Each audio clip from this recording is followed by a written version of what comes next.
In this episode of Discovering 615, Rob is joined by actor James Stokes, known for his role as Jason Voorhees in Voorhees, Night of the Beast. They talk about movies and series, from Stranger Things to James's new film, The Forest Through the Trees. They dive into the gritty truth of surviving Hollywood, the power of community, and one of James's favorite things to do, which reveals his big heart. So let's go behind the mask. So you've been having a lot of interviews lately. Oh yeah, dude, yeah, like crazy. I got conventions coming up. Be going to MediaCon, Pennsylvania here before long. I'm going to be on the Patrick and something show. I cannot remember the name. It's a big radio show. They got millions of followers. Gotcha. Up That's in awesome. Philadelphia. So that's going to be cool. Yeah. That's awesome. That's great. Yeah. That's great. So, well, good deal. Good deal. Hey, everyone. Welcome to another episode of Discovering 615. I'm Rob Thacker, and I'm joined today with James Stokes, an actor who is well known for his role as Jason Voorhees. Yeah. Yes, That's yes. big So, time, yeah. so let's dive into that, James. Absolutely. How did you?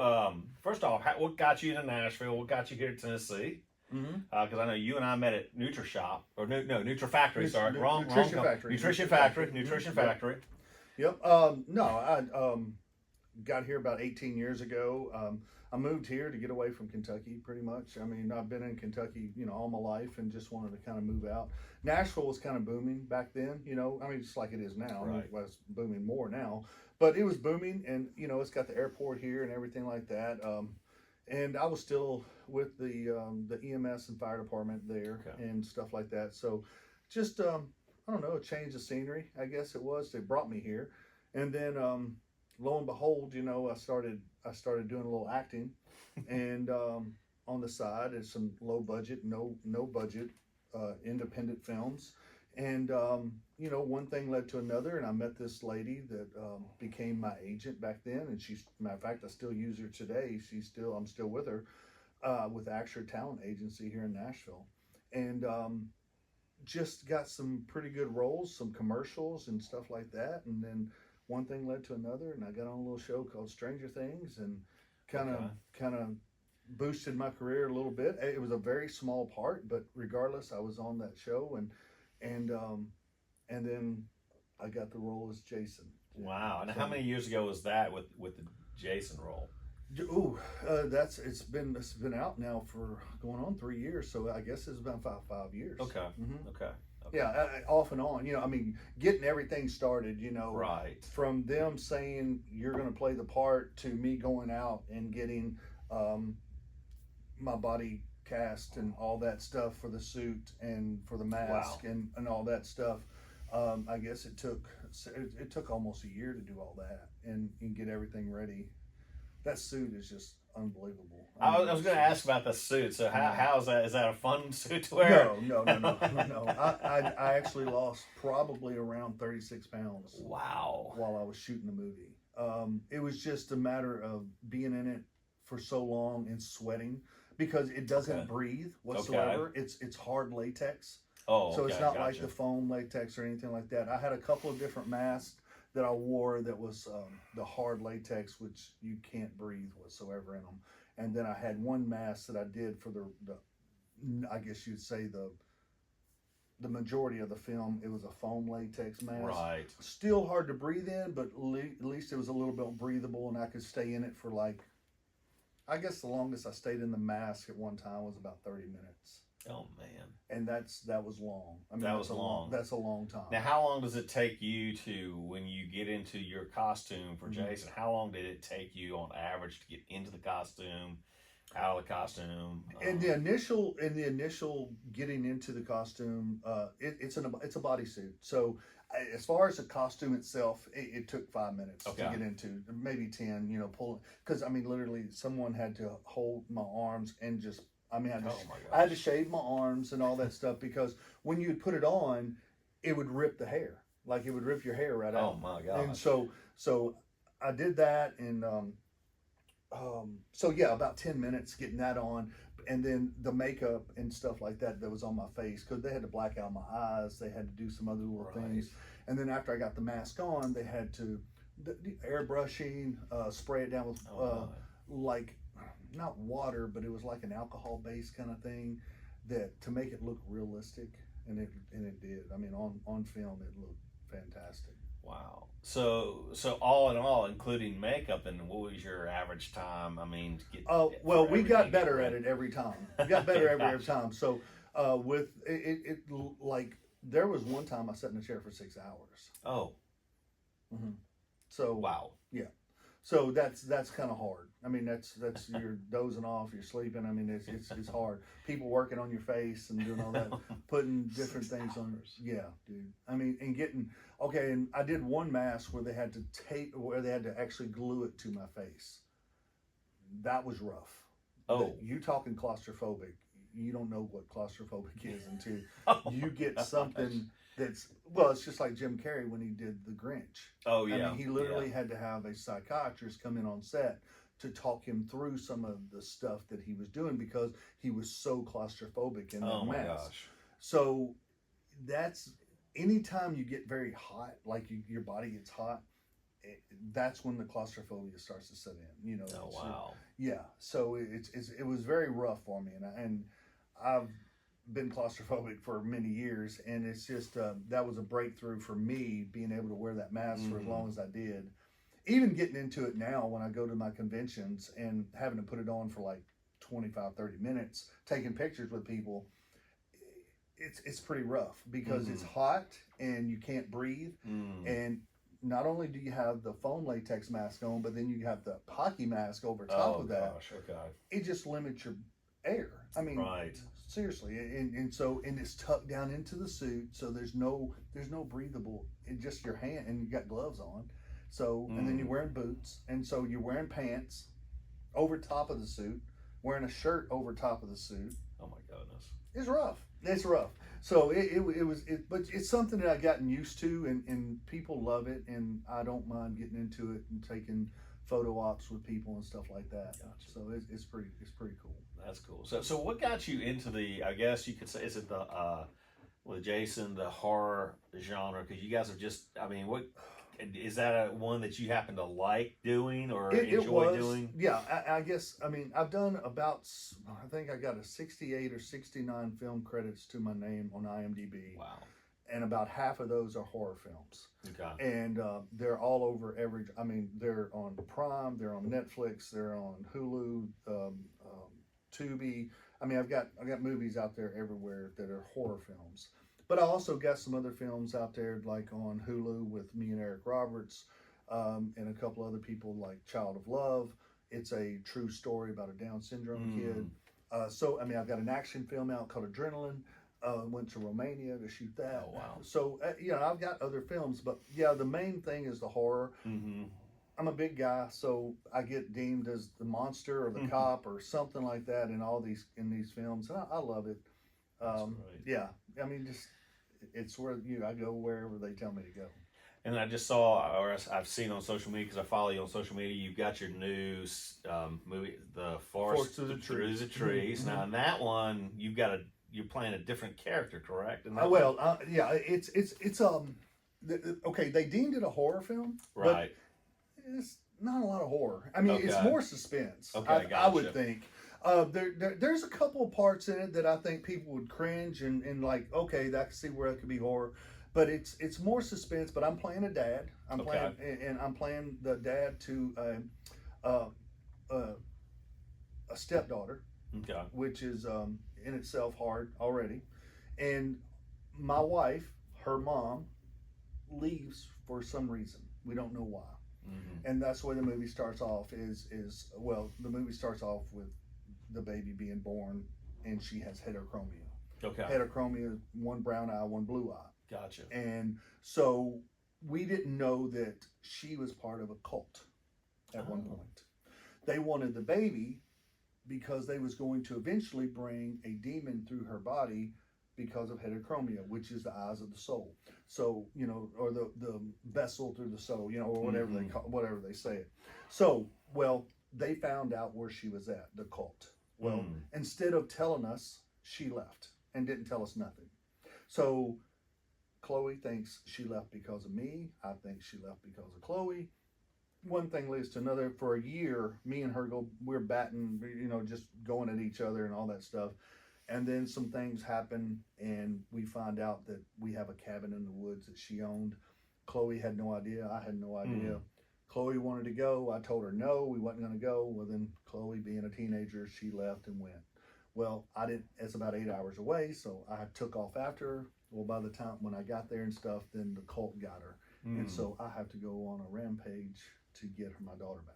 Gotcha. So that's the gist of the story. Sounds exciting. It is very. I'm exciting. gonna have to check it out. Definitely. Check it out. We have a 5-year deal with Bayview Entertainment. Okay. And they are distributing it out to we don't know yet. They've been shopping it around Netflix, HBO Max, the big ones, and stuff like that. So it will be out to everyone. I think my director wrote the other day and said possibly June or July. Okay, great. Oh yeah, no, I'm wanting everybody. We've had 5 premieres so far. We have one more in South Carolina, the end of May. Okay. We'll be going down. Me and my director and one other co-star will be going down to South Carolina to do a premiere in South Carolina. Oh, that's great. Yeah, Columbia, South Carolina. So folks need to be on the lookout for Forest Through the Trees. Forest Yes, Through the Trees that's a big one. I won, and we put it into some film. I won Best Actor. Oh, congrats on that. My stepdaughter Chloe, Annie Sullivan, she won Best Actress. So we won a lot of awards for that. Oh, great! I just found out today that we won another award for it in another film festival. So awesome! It's doing very well. That's great. Yes. That's exciting. So you, in the movie industry, what have been some of the challenges for you? Obviously, getting into the costume and conquering being claustrophobic. But what are some of the other challenges and successes that you've found? And of course, you've already addressed some of the successes too. But what are some other things that, if people were to ask you that question, what would you say to them? It's very simple, I think. It's just like this week alone, I've had 9 auditions. Okay. 9. Now, all of them haven't been submitted to the agency yet, but I've had 9 auditions. And most of the time when you do an audition, if you don't get the role, you don't hear nothing back from them. So a challenge is like when you're trying to do this full time and not knowing when your next film is going to be, that's irritating, and it's a little scary and everything else, because, and especially in this day and time, I mean, this is it's rough out there, economy wise and everything. Yeah. And so that's a big challenge in this business, is knowing when your next paycheck's going to come. Yeah. And so it's very challenging. I mean, it's very, you just, there's a lot of emotions goes into it. Sure. You pour your heart out into these auditions, think you kill it, and you never hear nothing back. It could be they don't like your look. It could be they don't like the way you talk. They don't, you don't fit the other characters that they've already got in that role. There's so many variables to it. So that's one of the biggest. And then on the flip side of that, when you do get a role, it's exuberating. I mean, it's like you get that script finally, and you get the contract, and you sign everything, and then you start working on your lines, and it's just amazing. And that's another thing about me. I when I get a script like the Forest of the Trees, I had a lot of dialogue in that. I literally read the entire script through from page 1 to the end. Right. Didn't look at it again until the day before we started. Really? Yes. To memorize a whole script like that, you're going to screw up. You're going to forget lines. You're going to do whatever. Right. Way I do it, and this is, every actor is different, I'm pretty sure. I will get the call sheet. There's a call sheet that they put out. So if I know we're going to be starting on Monday and we're filming till Saturday. Right. Mondays, you can only film so much in a 12-hour shift a day. Okay. So they put out a call sheet, and they give you what scenes we're going to do for that day. The day before, I start working on those scenes only. And then as soon as he calls wrap, I will go back to my room or wherever I'm at, and I'll start working on the next day's scenes. And that is how I memorize my line. You don't have to memorize everything at one time, because I'm telling you right now, every time you get on set, me and you could be sitting on that couch and we know our lines totally. A director will come in and say, I don't like that line, let's change this up. So you're changing. Everything you learned, everything that you know, everything that we practiced goes out the window. He's changed it up. He wants to do something different because it's not working for the way the film's going. Wow. You got to be able to adjust to that. Right. And so it's just the way it is, and that's hard. But that's the reason I don't memorize a script until the day before I start shooting. You're only going to have a certain amount of lines that you can do in one day, and it might be 5 pages, but you're only going to work on those 5 pages. Right. And then while everybody's getting set up, that's when you and the other cast members, you get at a table like this, or you get at a couch, and you go over your lines, and you go over it 2 or 3 times with the script, and then you put the script away, and you try to do it without the script and do it as best you can. And most of the time, you're going to memorize your lines better than anything. Then when you go in front of the camera, it's second nature, because that's the only part that you're working on is that right there. Okay.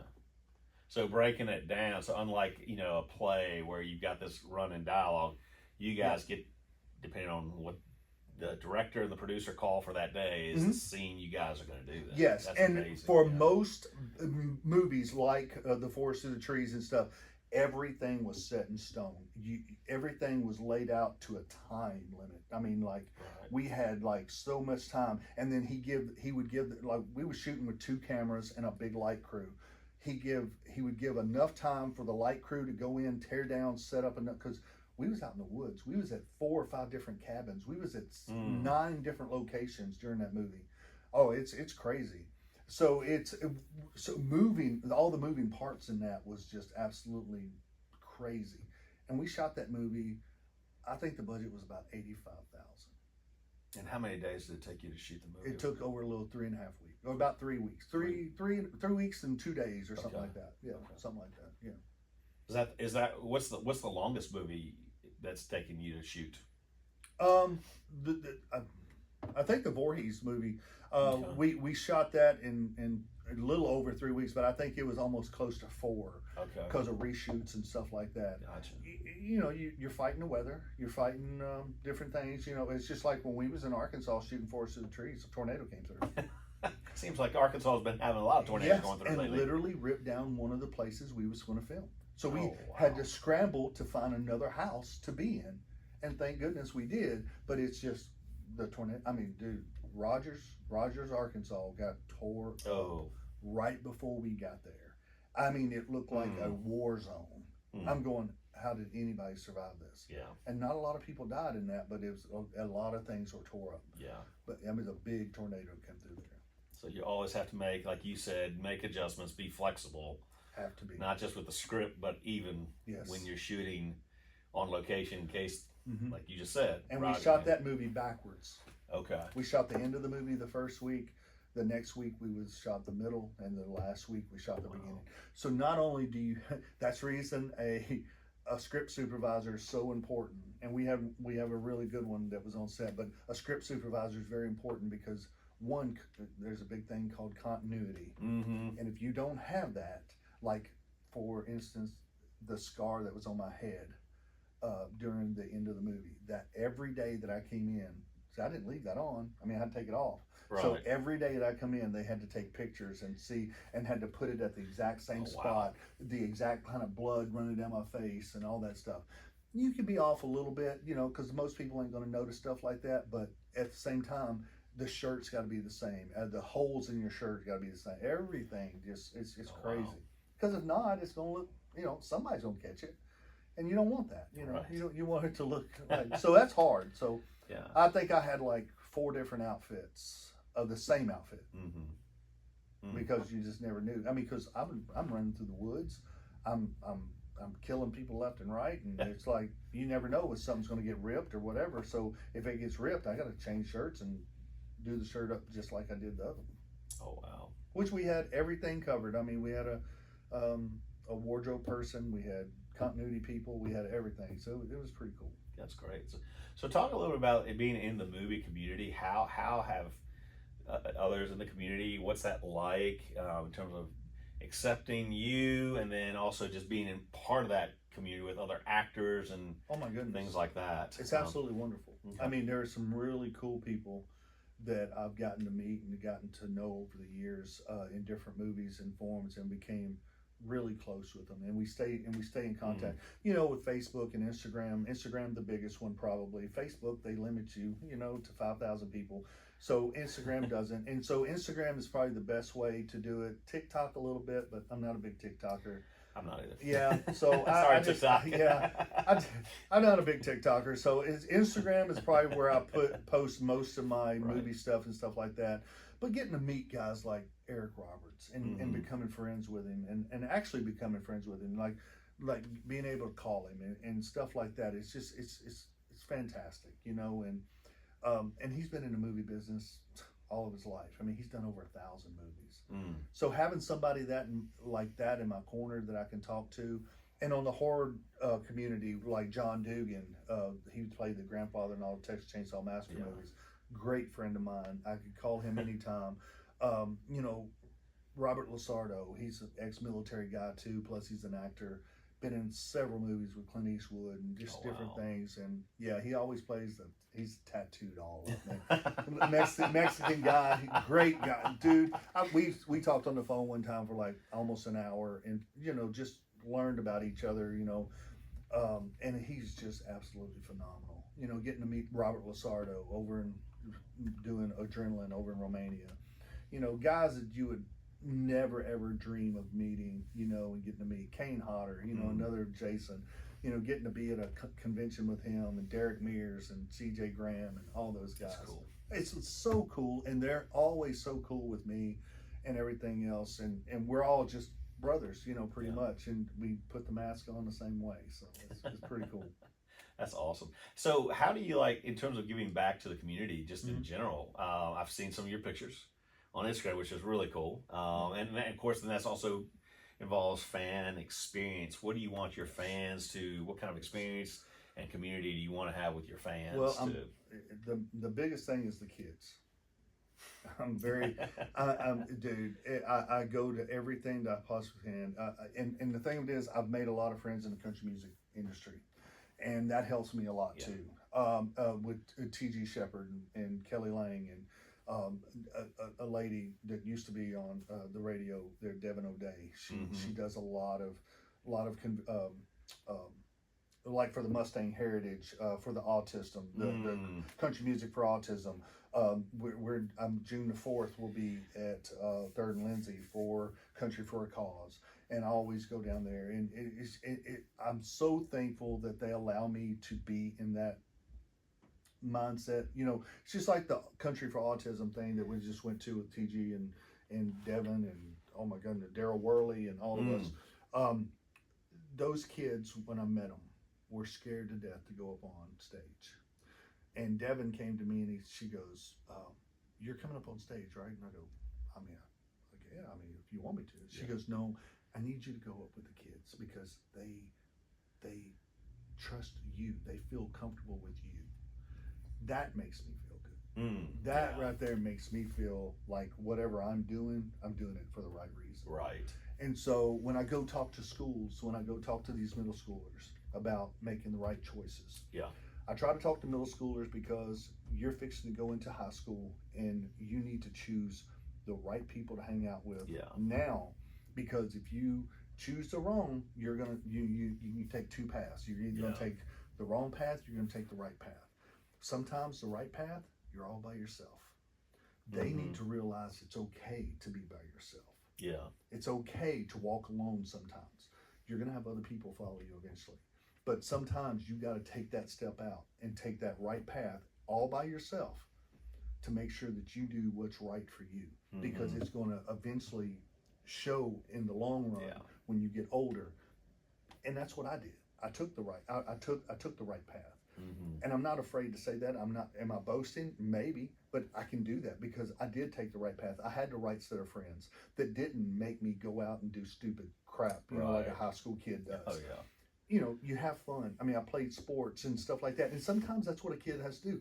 I felt like that's what I needed to do. I played all 3 sports in high school because it kept me busy. It kept me off the streets. It kept me from doing anything stupid because I didn't want to let my coaches down. I didn't want to let my mom down. I didn't want to let my teammates down. Right. So instead of doing something stupid on the weekend, I'd be at home or I'd be playing ball or something like that. Right. That's what I'm trying to teach kids now. You don't, even if you're by yourself, even if you walk that path alone, it's going to be better for you in the long run. Yeah, it might hurt a little bit, you know, not having the friends, you know, you watching your friends go out and think they're having a good time drinking and doing all this stuff. Eventually it's going to catch up with you. Yeah. So just take that right path. And that's what I try to talk to kids about. That's great. That's great. Well, we need that in this day and age. Oh, more than ever. More than ever. More than ever. I mean, kids. I mean, and I'm sorry to say this. Well, I'm not sorry to say this, but females are the worst bullies in school, and they are. And its statistics shows that, and it hurts because they can hide behind a phone. They can hide behind a phone. They can make fake accounts and just talk bad about somebody. I mean, how many kids you see every year commit suicide because they're being bullied online? Not even face to face like me and you. Yeah. You know, me and you in school, we go up to you. I'm knocking them. I'm hitting them out. Exactly. We're gonna fight it out, and then we're gonna be friends 5 minutes exactly. later. That's just the way it is. That's exactly It don't happen like that no more. They don't. You can't do that anymore. And you can't do that anymore. But they get behind these phones and they get behind these computers. Yeah. And they bully the crap out of you, and make you feel terrible, and make the kids scared, and kids feel like they have no other way out than to commit suicide. Yeah, and the sad thing about that too is it doesn't build relationships. I mean, how many kids have you run into that you go to shake their hand, they give you the dead fish, and they don't look you in the eye? 100%. Yeah, because there's no handshake no more. There's nothing like that. Yeah. You know, it's just and now granted, there's a lot of things, you know, with school shootings and stuff like that. Kids are scared to death to go to school anymore. Sure. And that's not the way it should be. No. School should be a fun time. You know, best part of your life, man. Yeah, absolutely. You know, the 4 years you're in high school should be the best time of your life, man. Yeah. You have no worries. You have no bills. You have no nothing. You just go and you're learning, but you're having fun. That's right. You're getting to play sports. You're getting to go to all the football games and basketball games and state championships and The stuff like dances that. and all The that good dances stuff. and all that stuff. Yeah. Just go and have fun. It ain't like that no more. Now now they're worried about, is somebody going to walk in and shoot us while we're in there on a dance floor or something? And it's just irritating, man. Or some kid gets angry like we saw a couple weeks ago and just stabs some guy. And just stab somebody. Exactly right. Dude, when we went to school, I had guns in the back of my window of the truck, and the teachers would go, "Are you going hunting after work?" Yeah, exactly. It's like, yeah. That's the question. I mean, you never thought about bringing a gun into school. Yeah. And if you did, it was showing a teacher the new gun you just got. I mean, it's not, and they didn't care. Yeah. Nowadays, I mean, good Lord, man, it's scary. It is scary. It's scary to be raising a kid right now. Yeah. I mean, it really is. Yeah. I mean, I look back on my wife, and Elizabeth and I will have a conversation. I'll see those pictures of the '80s when I grew up, because I'm a Gen X guy, and I'm like, dude, those were the days. Absolutely, it's like man. we could go outside and ride bikes without helmets and jump bikes and live dangerously. Yeah, I mean, that's the thing is, yeah. like, it's had everything. But oh anyway, my God, I remember walking the streets, you know, at like 7, 8 o'clock at night. Walking through the cemetery was about the worst thing we'd ever do. I mean, but it's just me and my friends talking, you know, and doing nothing stupid. Just the cops will go by and wave at you, you know. It's just this way it is. Now they'll stop and question you and want to know what you're doing, and it's just irritating. It is. Yeah. Frustrating. It is. Yeah. It is. If we could get back to those days, that'd be great. Time travel back, man. Yeah, absolutely. So let's talk about time here a little bit. What future plans, future you know, projects, anything that you can tease us about a little bit here? Yes, I just got cast in another movie that's going to start shooting at the end of this year. It's called the Trial of Margaret Stone. It's set back in 1890s. Oh, wow. In 1890s, I'm playing a prosecutor in it. Okay. And is it a horror film? Yeah, it's going to be a horror film. It's all set in a courtroom though. Okay. So everything's in a courtroom. I can't say a whole lot about it because I just can't. But it's all set in a courtroom. I'm playing a prosecutor. It's got a really good cast. It's already been out. It's on Facebook and all that stuff where they've announced the cast to it and everything. But I'm looking forward to that, playing a prosecutor in the 1800s, wearing the clothes and all that. We're going to be decked out in the suits and everything from the 1800s, and I love it. That's great. I got to grow out my beard and do all that stuff because that's just the way they were back then. And but I'm looking forward to that. But that's shooting at the end of the year. I've got another film I'm going to be shooting in Oak Grove, Kentucky, which is right down the road here, not too far actually. But it's a true story about a 1960s murder. It's called Ghost Bridge, but it's a true story. And a soldier came home in the 1960s and found his wife having an affair on it, and so he killed her and threw her over a bridge. Oh wow! That was a true story. That's very true. Everything, and so we're recreating that story about that. Well, and talking about the Ghost Bridge. Because Okay. that's still there today. And people, wow. of course, people say, certain times you can go and you can hear the woman and all that stuff. So Oh, that's the paranormal, cool. it's a paranormal kind of absolutely. thing.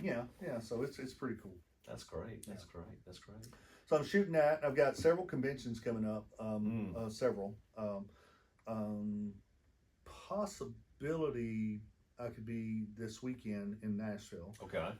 Possibility. I'm still waiting to hear back. Probably tomorrow. But if not, I'll be in Pennsylvania, and the end of June. No, middle of June. June the 11th. I'll be up there from the 11th to the 15th. Like I said, I got that big radio show.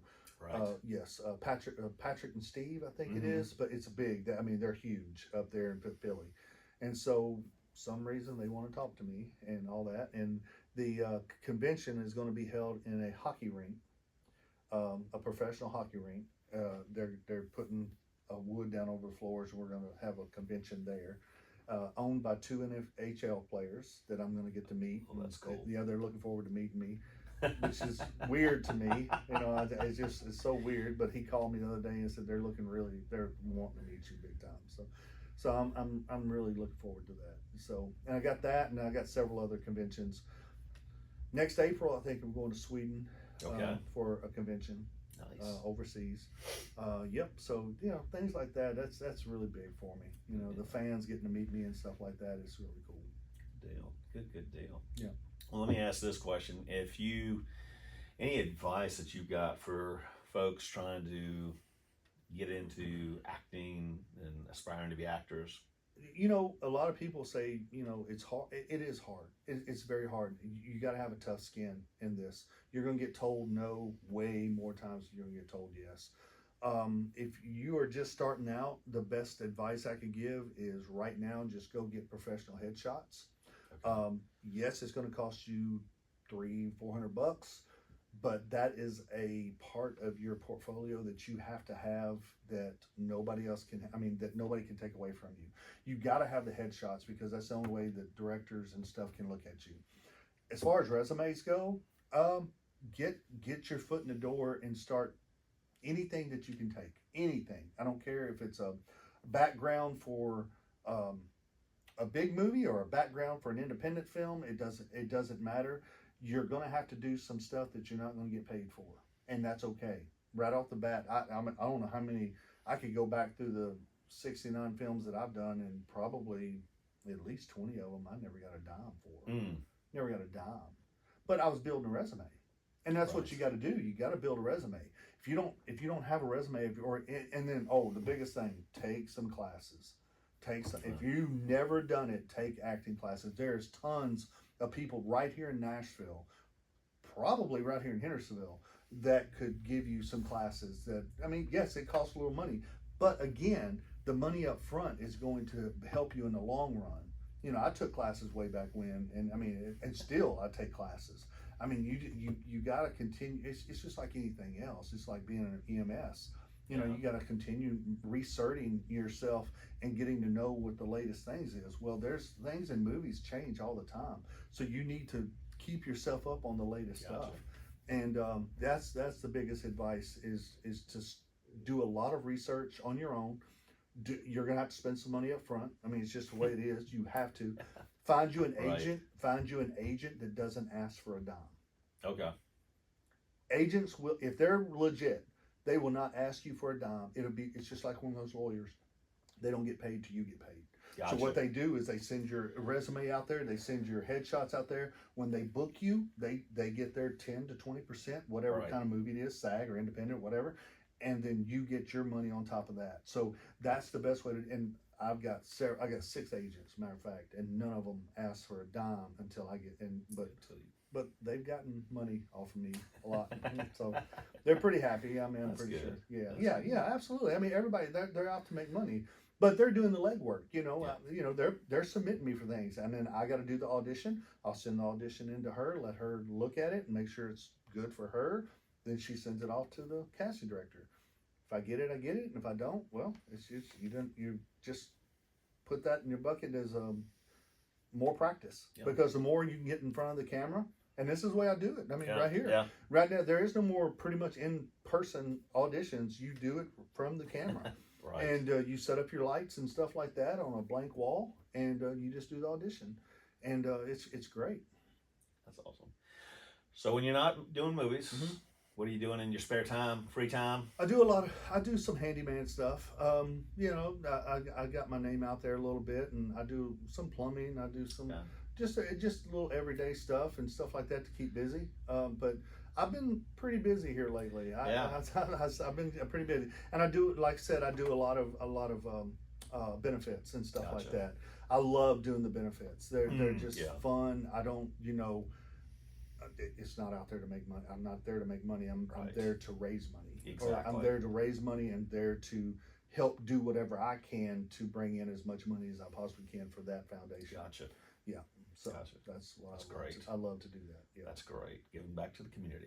Giving back to the You, community. I mean, if we don't, if you're in a position to where you can give back, that's the only way we can help right now.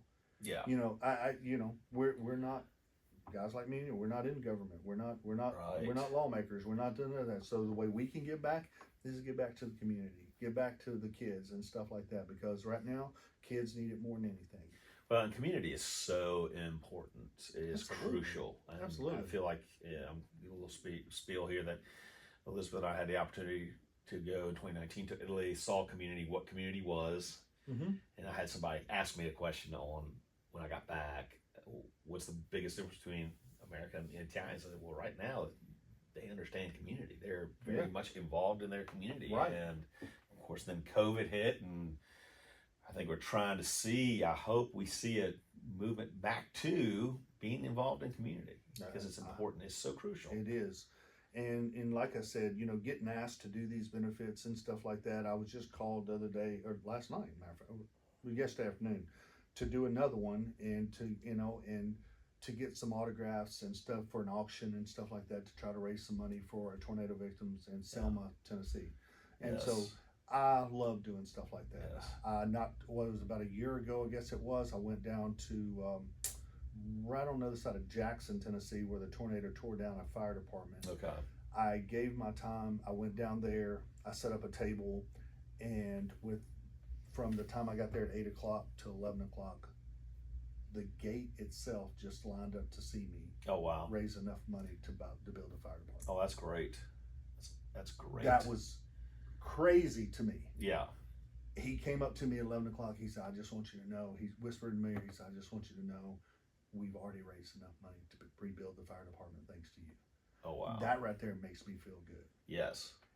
It's nothing I did. Right. You know, people are coming to meet a character and someone that played a character. And if you know what, and if that can raise money to do something for a benefit like Right. that, for a fire department, it was literally nothing was left but a concrete floor. Mm. The building was fire trucks, everything gone. Gone. That tornado was like an EF4. Oh, And yeah. Yeah, and it just ripped through everything, and it tore. But we went down there in a park, and just you bought tickets to get in, and he said, thanks to you, we raised enough money from 8 to 11, 3 hours. We raised enough money to Wow. rebuild the fire. You know, that's a lot. That's of money. a lot of money. That's a lot of Yeah. money, and gate was only $10. Wow. So you can imagine. Mm. So Mm. yeah, so. Now, it was a pole barn building. It wasn't nothing elaborate. It's not Right. like one of the metro fire departments, but it's a volunteer fire department. Mhm. But at the same time, it's still that's quite a bit of money to raise in 3 hours to rebuild the fire department and to buy a fire truck. So fire trucks are not cheap. That's $160,000, $180,000. Yeah. So Sheesh. for just a tanker. All right. So yeah, Yeah. but it's cool. It's Good cool, deal. and I'm glad that I'm in a position to where I can do that. That's great. That's great. Yep. So, James, where can people find you on social media and Of course, yep. websites? Facebook under James Stokes, Instagram under James Stokes or Stokes.James, whichever. I find me. I'm on TikTok. Like I said, I don't use TikTok a whole lot, but I'm on TikTok. IMDb is a good place to go and search my name. Just go to imdb.com, search James Stokes, and you can see all the movies I've got upcoming, everything that I've got already out and everything like that, and you see where it's at. So it's great. So any platform. And your Instagram account too. Yeah, Instagram account. Yeah, that's my biggest one, and it's Stokes.James 1414, or just James Stokes. You can search James Stokes and find it, but Great. it pops up. So. Good deal. Well, James, thanks for coming on Discovering 615. Rob, Appreciate you, brother. Absolutely. Appreciate you. Thank you so much. Great. Man. Thank you so Great much. to see you, have you, and thanks everyone for tuning in. And everybody have a great day, and God bless.